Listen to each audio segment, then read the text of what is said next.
हरियाणा की मंडियों में धान की खरीद बिल्कुल नहीं हो रही है और जिसकी वजह से किसान लाचार हैं, परेशान हैं। इन 6 दिनों के बीच में बारिश भी हुई, जिसकी वजह से मंडियों में पड़ा हुआ हजारों टन धान भीग गया। और अब जो खरीदार हैं वो ये कह रहे हैं कि मंडियों के अंदर कि नमी है धान के अंदर, इसलिए नहीं खरीदा जा सकता। एक्सपोर्टर्स के साथ हमें ये जानकारी मिली है कि सरकार की कुछ सहमति बनी है और एक्सपोर्टर शायद खरीद शुरू करने जा रहे हैं। लेकिन हमारी सरकार से ये मांग है कि जो पिछले 6 दिनों के अंदर किसानों को त्रासदी झेलनी पड़ी, बहुत सारे किसानों को अपना धान कम कीमत पर, क्योंकि किसान होल्ड नहीं कर सकता, गरीब किसान की सबसे बड़ी मजबूरी ये है कि वो होल्ड नहीं कर सकता, उसको किसी भी दाम पे बेचना ही अपना धान। तो उसे जहां जो रास्ता मिला उसने कम दाम पर, कहीं 500 रुपये तो कहीं 1000 रुपये सस्ता धान किसान को बेचना पड़ा। हमारी सरकार से मांग है कि ऐसी जितनी भी खरीदी हुई है उस सब में जो अंतर है एक्चुअल रेट का और जो किसान को मंदे भाव में बेचना पड़ा,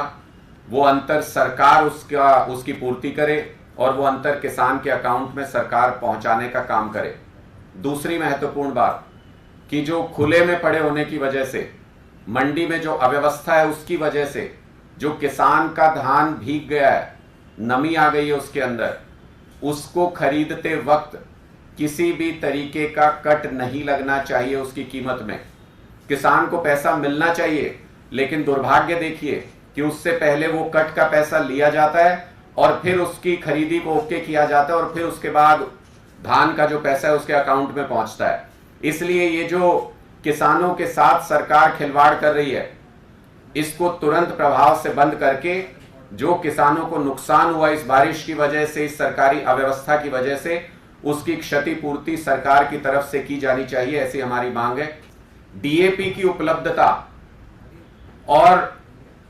कल मैं कहीं पढ़ भी रहा था और मुझे कई किसानों ने यह जानकारी भी दी कि जो डीएपी आ रहा है सरकार की तरफ से, सरकारी सेंटरों पर जो डिस्ट्रीब्यूट किया जा रहा है, कह रहे हैं कि वो चाइनीज डीएपी है, उसकी क्वालिटी कुछ इस तरह की है, वो पानी में घुलता नहीं है। और जब वो पानी में घुलता नहीं है तो वो असर नहीं करता है, वो अलग पड़ा रह जाता है, जमीन उसको सोखती नहीं है, जिसकी वजह से किसानों को जो प्रॉमिस किया जाता है डीएपी की वजह से उर्वरकता का, वो प्रॉमिस पूरा नहीं होता है। जो भी योजनाएं हरियाणा सरकार ने पराली को खत्म करने के लिए या उसके निस्तारण के लिए जो भी योजनाएं सरकार लेकर के आई, उनमें बड़े पैमाने पर घोटाले हुए हैं और वो जमीन पर इंप्लीमेंट नहीं हो सकी हैं। इसलिए